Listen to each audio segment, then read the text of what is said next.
Hey everybody, I hope you had a great spring break. I'm excited to get back into working with some clay again. And the project I'm going to have you work on next is a carved ceramic tile with the idea that we're just using our leftover clay from the pots that we had been making earlier. So hopefully everybody has at least a little bit of clay left over so we can do this. And this is the first of two videos to help you get started on this. What we got to do today is figure out how to roll a slab that has an even thickness through that slab. We're going to cut the tile itself, the shape of the tile, and we got to dry that to leather hard. So that might take till tomorrow. Might have to be overnight for that to happen. And then we need to find an image that we're going to carve into the tile. And we're going to probably have to make or find some carving tools as well. Now this is what those carved tiles are going to look like. Here are a few examples. They're in black and white. You can go online and look some of these up if you just search for ceramic carved tiles, and you can see some really good examples. My printer wasn't working very well, but this is kind of the direction that we're going.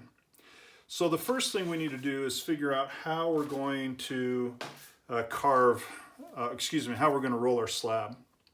And to roll a slab that has an even thickness to it. So first of all, we need some kind of a rolling pin. So if it's okay with your mom to use your kitchen rolling pin, then that would be the ideal situation.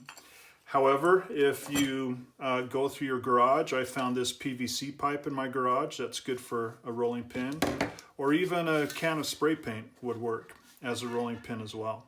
So we need some kind of a rolling pin, and then we need something to keep the thickness of our clay even. And I have these actual tiles that were in my garage, just looking through there. And we want to have some pretty thick guides. So about a 1/2 inch thick is what we're shooting for. So that might be a little on the thick side, but that would be okay if I had 2 of those to stack on top of each other as my guides. Another thing I found were just some plastic hangers. If we took 2 of those and taped them together, those would be about a 1/2 inch thick, and that's almost perfect as to what we're going for, trying to achieve. I found also these paint stirrers and these little dowels, and putting those together, they're about 3/8 of an inch, so just under a 1/2 inch. So that's kind of the thickness I'm going for. So I've got 2 of these that I'm going to use as my thickness guides for my rolling pin. For my clay, to make sure it's the same thickness.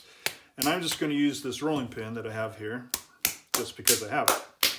So I'm going to start by flattening out my clay pretty good to start with,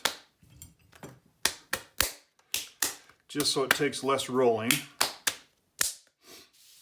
I'm going to widen that out a little bit.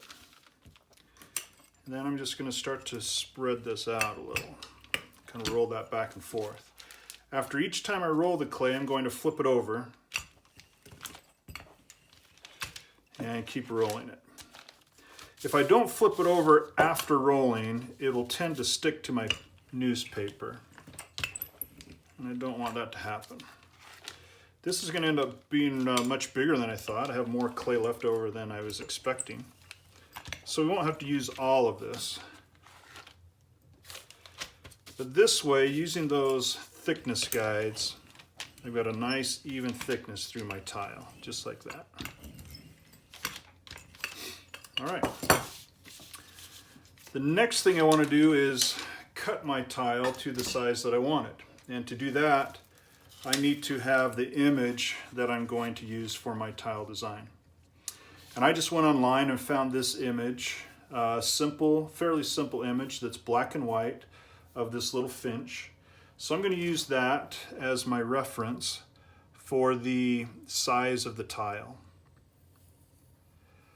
It's about, I'd say, 6 by 5 inches. So ideally we're working about 5 by 5. This isn't exactly square, but that's okay. Now what I'm using here is just an old kitchen knife. So if you can borrow an old butter knife, don't use your good stuff, but just an old butter knife would work perfectly. Okay, that'll be the size of my tile right there. I'm going to go back to using this as a guide to just cut the edge of my tile. Try to keep it as straight as I can anyway.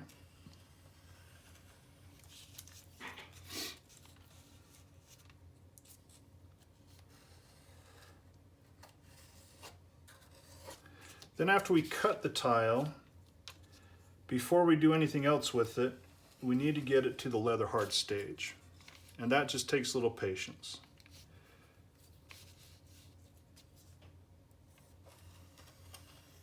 Okay. Now this is still good clay, so we want to keep that wrapped up. Put that back in your bag. And there's my tile. It has a good thickness to it, but right now it's super soft. So I really don't want to mess with this too much more. I'm going to set that aside and let that start to dry. Like I said, it's probably going to take overnight for it to get leather hard, but I'm going to leave that out in the open maybe for a half hour to an hour, and then I'll cover it overnight. And this will be kind of the consistency that we're going for. Notice this bends just a little bit, but it's still pretty stiff. It's not going to lose its shape anymore. So that's what I'm going for the next step, which we'll do in the next video. So I've rolled my slab, and let's go back to our original piece of paper here. I've rolled the slab, I've got the even thickness to the slab, I've cut my tile. I found an image, I just went online and printed that off. I'll show you in the next video how to get this started carving into your tile. But now I need to find or make some tools for carving.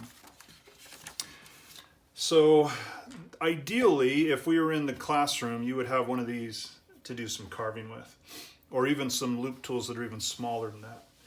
But most of you don't have access to those tools. But what we do have are some things around the house that might do just as fine.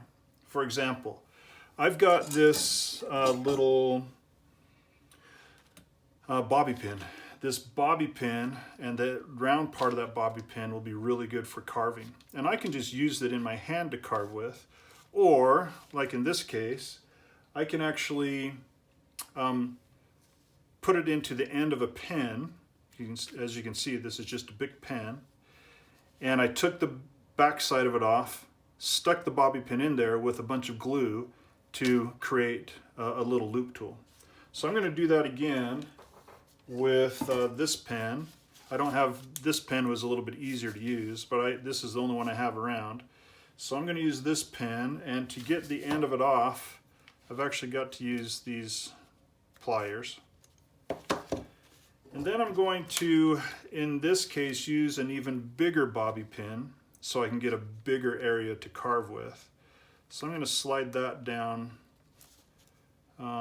into my tube. And to make it just a little bit tighter, I'm also going to put some toothpicks down in there. Try to get that toothpick in there. I'm going to shove another toothpick in there just to wedge that in there really good. Then I've got some super glue, but any kind of glue will work. Just anything to kind of hold that in place. Just stick a bunch of glue down in there. That glue is going to take a while to set up, but in the meantime, I'm actually going to tape this on as well, so that by the time that glue is dry, that is going to be really well wedged in there. That'll be a nice little carving tool. So I've got these two carving tools, a smaller one and a bigger one. Those are ready to go. I'm going to let this one dry overnight, just like I am my slab. And I'm ready for the next step.